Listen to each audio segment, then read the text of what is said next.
Në fakt do të shkoja aq larg sa të thosha se kjo puna e të qenit të zemëruar me njerëzit, të inatosur dhe të hidhur dhe mohues, është ndoshta një nga mësimet më të rëndësishme që Jezusi erdhi të na mësonte. Dhe nëse se kuptojmë drejt këtë, asnjë nga mësimet e tjera s'do të shkojë mirë.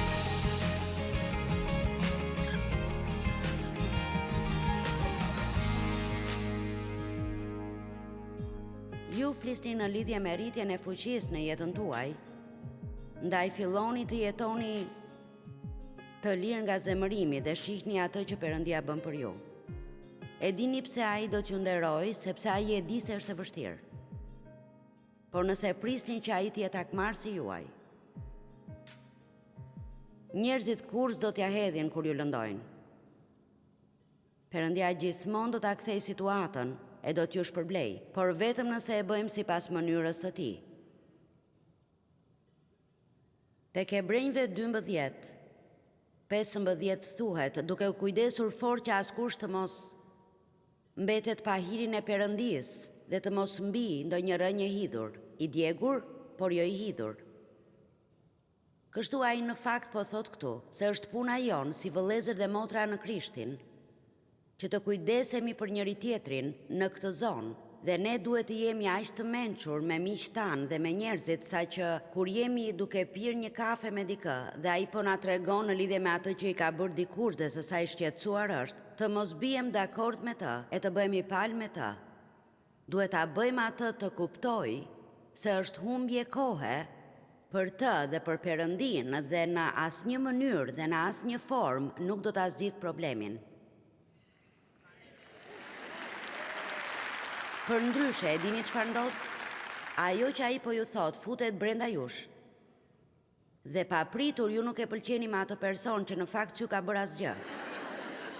Së pari, s'duhet të besoni asgjë nga ato që dëgjoni, përveç se nga goja e 2 apo 3 dëshmitarëve të besueshëm. Kështu ne duhet të mos besojmë thashë themet e të mos zemrohemi me njerëzit nga që dikush tha diçka që as nuk e dim se është e vërtet. Amen. Nëse do ta studiojmë Biblën, le ta jetojmë atë. Për ndryshe, thjesht po bëjmë lojra, thjesht jemi duke u shtirur. Çfarë të mire kemi që nënvizojmë Biblën nëse nuk do ta bëjmë atë gjë? Ne të gjithë dështojmë dhe bëjmë gabime dhe vazhdojmë të marrim faljen e të ecim përpara, por duhet jemi serioz për këtë. Ne po jetojmë në kohë shumë serioze dhe unë mendoj se ju jeni shumë serioz, ndryshe nuk do të harxhonit kohë të vinit në këtë takim e të luftonit në trafik për të ardhur. Disa nga ju kanë udhëtuar gjatë, kanë paguar për hotelin për ditët që do të rinë këtu dhe duhet shumë për të organizuar një gjë të tillë.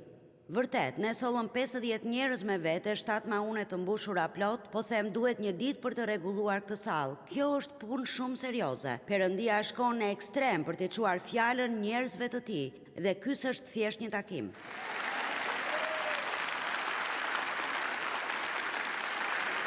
Kjo s'është thjesht një shpresë, dua të shoh si duket ajo personalisht jo në televizor.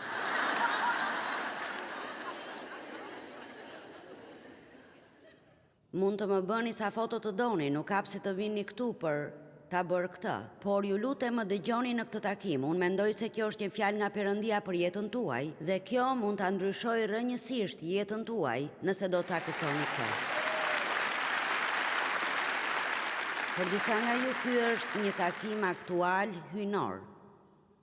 Dhe Perëndia ju dërgoi këtu sepse dëshpërimisht keni nevojë për këtë fjalë. Dhe po ju them diçka, nëse ju bëni zgjedhjen të falni dikë dhe nuk ndiheni ndryshe nga më parë, mos e lejoni djallin t'ju mashtrojë me mendimin se nuk keni falur. Mënyra si ndiheni s'ka lidhje me faljen. Nëse luteni për të, nuk bëni thashë theme për të. Flisni mirë për të dhe nëse ka një nevojë, duhet ta ndihmoni atë, t'ia plotsoni atë nevojë. Kjo është forca e plotë e faljes. Sepse njerëzit mund të kenë ndjenja të ndryshme për dikë dhe të mos bëjnë asnjë nga këto gjëra, duke u kujdesur fort që askush të mos mbetet pa hirin e Perëndisë. Dhe se mos mbi ndonjë rënje hidhure t'ju turbullojë dhe me anë të saj të ndoten shumë njerëz. Nuk duhet që thjesht të falni. Lutuni që Perëndia t'ju aftësojë të falni dhe nuk hap se të jeni të zemëruar me dikë për ta bërë këtë lutje. Pse të mos luteni kështu çdo ditë, Perëndi? në momentin që dikush më ofendon, më jep hirin të fal me shpejtësi. Më ndihmo të kuptoj se në çrëmu jam dhe se sa shumë më fal ti. Të lutem Perëndi më ndihmo. Sa më gjatë të vazhdojnë ndjenja, aq më të thella bëhen rënjët, më të hidhura bëhen dhe prodhojnë fryte të hidhur. 2 Korintasve 2:11 Falni që të mos ju mposh Satani e të mos përfitoj nga ju. S'mund të jetë më e qartë se kaq. Mos e hapni derën djallit duke qenë të zemëruar. Studimi i natyrës së djallit është i mirë për të gjithë ne her pas here, sepse ne themi se është tinzar dhe po them të gjitha gjërat që ai bën dhe ne e lëm që t'ja hedh paq me të, thjesht si kushtojmë vëmendje asaj që po ndodh. Lutuni që Perëndia t'ju shfaq veten dhe t'ju shfaq të vërtetën. Pastaj rini në vendin tuaj. Tani, më pëlqen Kolosianëve 3:19, sepse aty thuhet, ju bashkëshorë duajini bashkëshorët e tuaja me një dashuri jo egoiste, që gjithmonë kërkon më të mirën për të. Zonjave besoj u pëlqen kjo. Mua më pëlqen.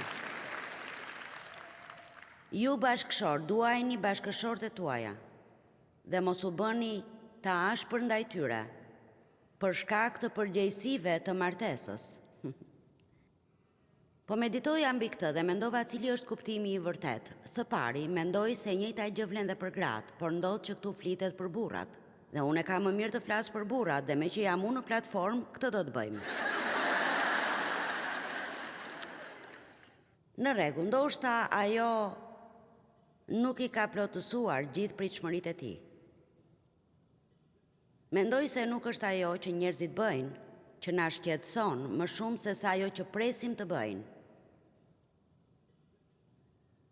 Dhe shumë herë ne kemi pritshmëri jo realiste nga njerëzit. Për shembull, pres që ti të më mbash të lumtur gjithkohon. Unë zemërohesha me Davin sepse ai s'po më mbante të lumtur. Ai luante golf dhe unë s'isha e lumtur. Davi duhet të më bënte të lumtur, Perëndia tha, merre vetë përgjegjësinë për gëzimin tënd, s'është puna e Davit.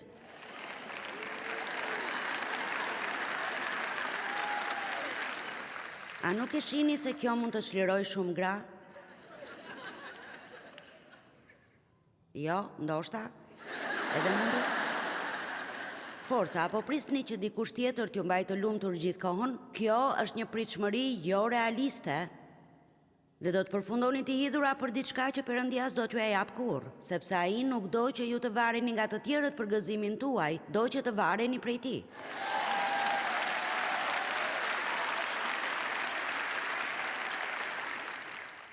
Ai ndihet në kurth. Është martuar prej 30 vitesh dhe ka gjithë ato përgjegjësi dhe nuk është i lumtur. Po të jetonte për ta bërë atë të lumtur, ndoshta edhe vetë do të ishte i lumtur. Ose nëse ajo do ta bënte atë të lumtur, edhe ajo do të ishte e lumtur. Ju pëlqen më shumë kur them ai. Në rregull, hidhësia shpesh fillon me disa ofendime të vogla. Gjëra të vogla të cilat si kemi mbyllur kurrë. Gjëra të vogla në lidhje me një person që ju bezdis. Mos bëni një dosje në kompjuter ku të shënoni të gjitha gjërat e vogla që s'ju pëlqejnë tek dikush. Fjala ofendim vjen nga fjala greke skandalon dhe në fakt ishte ajo pjesë e kurthit ku varej karremi që tërhiqte kafshën në kurth për t'u therrur. Kështu, kur Satani na tund para nesh tundimin për t'u ofenduar, kjo është një ftesë për të shkuar drejtë në kurthin e tij. E dini sa shumë njerëz të ofenduar ka sot? Në asnjë kohë tjetër njerëzit nuk kanë qenë kaq të ndjeshëm. Vërtet, njerëzit zemërohen edhe kur ju merrni frym, ju as nuk e kuptoni. Është si, çfarë?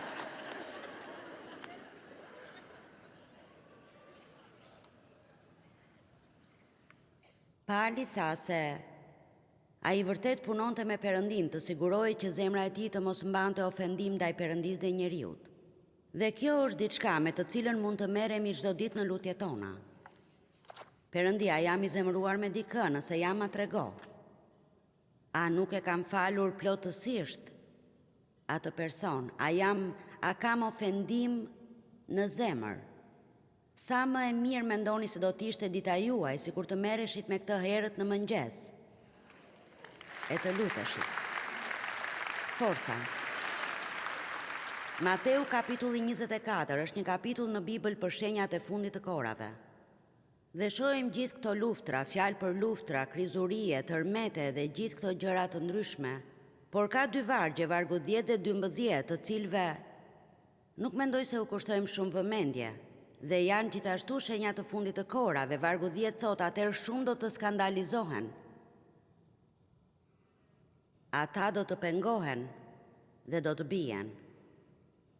Jezusi e quajti veten një gur pengese ku njerëzit do të binin, dhe do me thënja e kësaj është që njerëzit mund të jenë duke u rritur në ecjen e tyre me Perëndin, por më pas kur ata ndeshen me diçka që është e vështirë që ta kuptojnë apo që ta bëjnë, ata pengohen ashtu siç thot Gjoni kapitulli 6. Etërit tuaj hëngrën manën në shkretëtir dhe ishin të gëzuar për gjitha ato mrekulli. Por me ju dua të merrem ndryshe.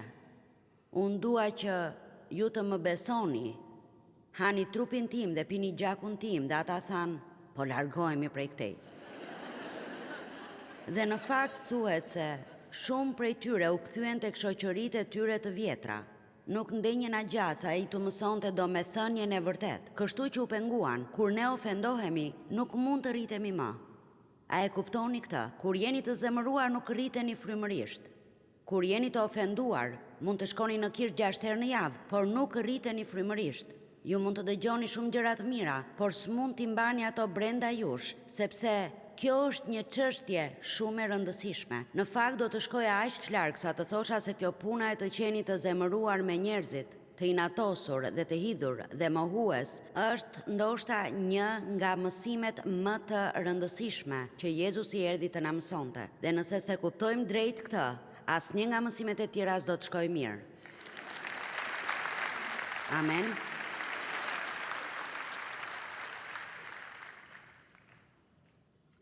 Vargu 12, dhe duke qenë se paudhësia do të shumohet, shumë kujt do t'i ftohet dashuria. Këtë do Satani, do si penges një dashuri të ftohtë, nuk do që ta duam njëri tjetrin, sepse aty është fuqia jonë. Perëndia thot ta duam njëri tjetrin pa kushte, dhe për ta bërë këtë, duhet të dim që të japi mëshirë. Amen. Ndonjëherë ne themi, e po unë të fal ty, por kur nuk do të harroj. Mirë, një histori e shkurtër. Ishte një prift në Filipine që mbante barën e rënd të një mëkati që kishte bërë vite më parë. Ishte penduar, por ende se kuptonte faljen e Perëndisë. Në kishën e tij ishte një grua që thoshte se kishte vizione ku fliste me Krishtin, ai kishte thënë. Dhe prifti nuk ishte me të.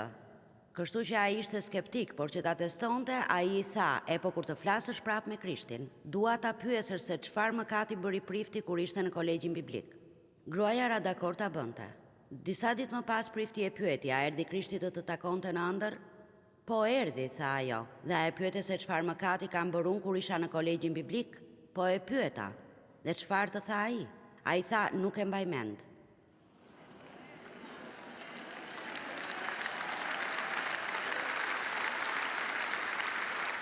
Forca. Nuk e mbaj mend. Dëgjoni, kjo është e mundur nëse i harroni gjërat me shpejtësi. Unë po ju kërkoj të merrni një diplom masteri në falje. Vërtet, thjesht bëhuni më të mirë se të tjerët në falje. Mos harxhoni më kohën tuaj. Nëse shkoni në shtëpi dhe mendoni për këtë për 10 minuta, do të kuptoni se qëndrimi në zemërim me dikë nuk sjell asnjë të mirë. Kjo nuk e ndryshon atë, por ju ndryshon ju. Duhet ta mbajmë në lëvizje ecjen tonë në dashuri. E para e Pjetrit thotë të keni para së gjithash një dashuri të madhe për njëri tjetrin. Sikur të mos më duhet të regjistroja gjëra për televizionin, mund të shkoja ku duhet të predikoja për dashurinë. Çdo të thotë të duash vërtet. Dashuria s'është thjesht një predikim, s'është një fjalë. S'është thjesht diçka që ne u themi njerëzve, por është veprim. Dashuria është të bësh gjëra për njerëzit. Të ndihmosh njerëzit e lënduar, të ndërtosh njerëzit, është të kalosh kohë me njerëzit. Gjë të cilën se bëjmë shpesh sot, ne nuk kemi shumë kohë për njerëzit. Marrëdhëniet po dobësohen sepse askush nuk do të gjej kohë të flasë me dikë. Thjesht dërgoj një tekst dhe personi përgjigjet vetëm me një k. E dini?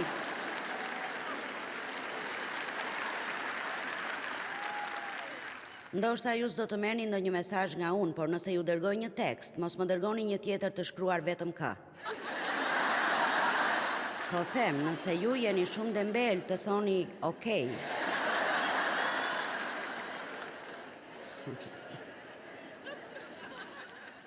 Ndonjëherë duhet të pyes çdo të thot kjo.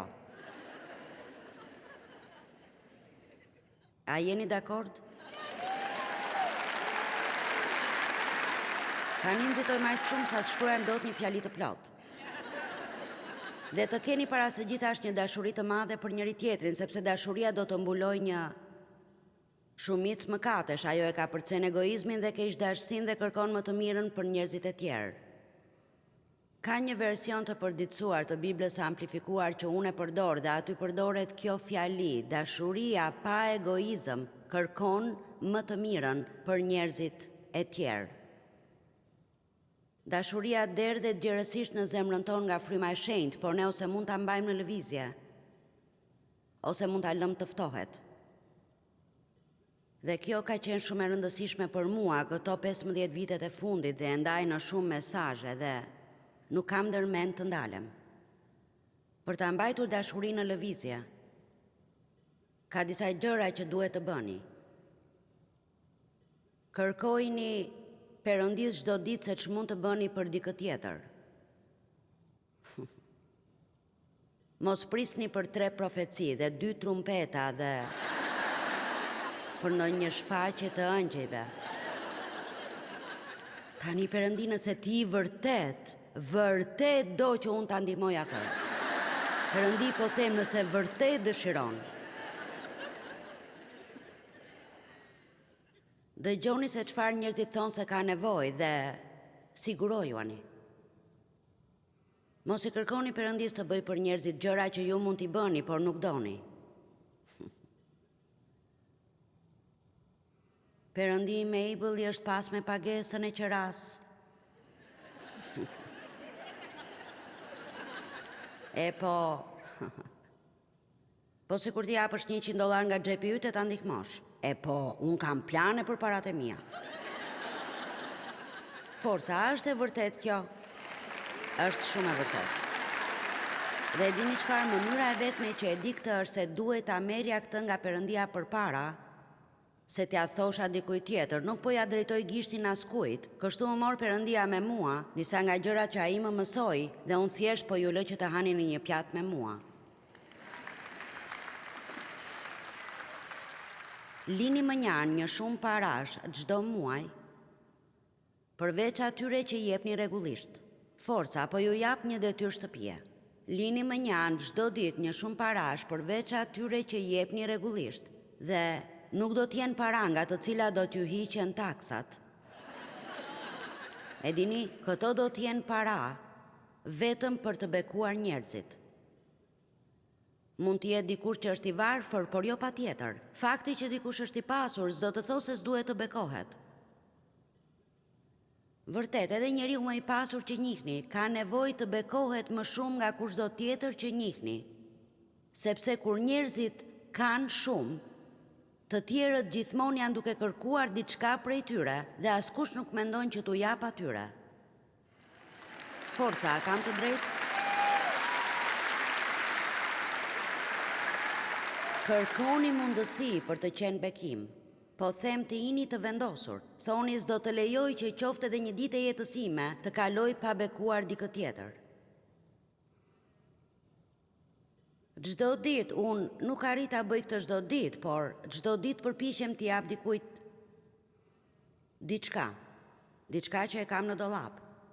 A e dini se sa shumë gjëra keni në shtëpi që mund të bëhen bekim për dikë tjetër, por ju po i mbani thjesht në rast. Dhe nëse vjen një rast, ju s'do ta dini ku e keni. Dhe do të shkoni të blini një tjetër. Forca, po ju them të vërtetën. A jeni të gjithë mirë?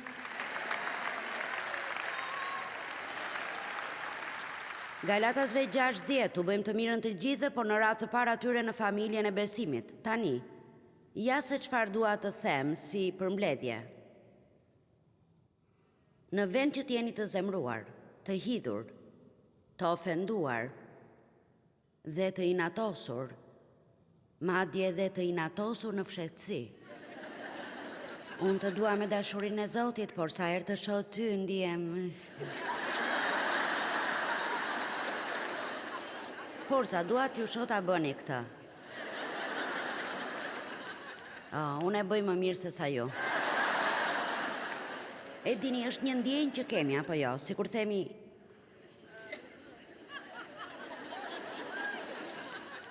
duhet të vije patjetër?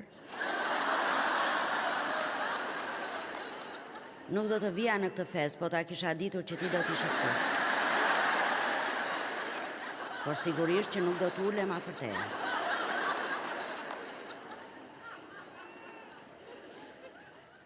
A mund t'ju them diçka? Perëndia është interesuar për vizitën e së dielës në mëngjes, por po aq shumë. Edhe për atë që ju bëni gjatë javës. Apo gjithë jetën.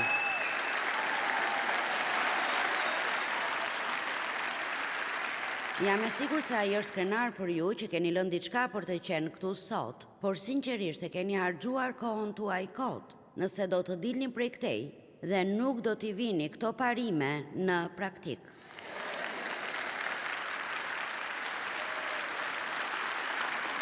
Unë s'dua të jem e zemëruar me askënd, është e vështirë. Tek fjalët e urta 19:11 thuhet mençuria e bën njeriun të mos rrëmbehet shpejt nga zemërimi dhe është në lavdinë e tij t'i ka përcej fyerjet, pa kërkuar hakmarrje dhe pa strehuar mërit. Ja një fjalë goditse, e dini ç'do të thotë lavdi?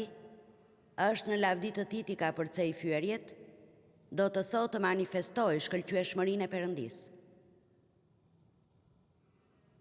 Kështu po ta përkthejmë këtë siç duhet, është një nder dhe do të sjell manifestimin e shkëlqyeshmërisë së Perëndisë në jetën tuaj. Nëse ka përceni fyerjet apo një ofendim, nuk kërkoni hakmarrje dhe nuk strehoni mërit.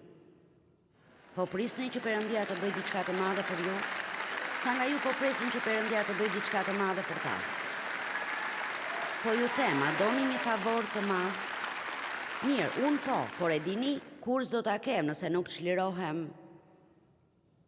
nga kjo. S'mund ta lejoni t'ju mposhtë, është djalli. Mos lejoni t'ju mposhtë. Mirë, jeni të shtrirë në shtrat, gati për gjumë dhe papritur vjen një mendim.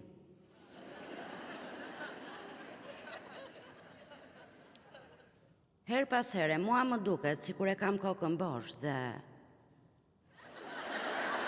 Papritur jam duke menduar për diçka specifike, diçka të vështirë që babai më bënte.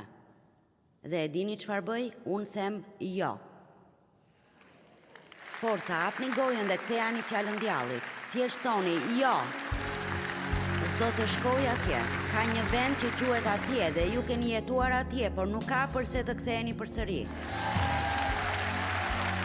Amen.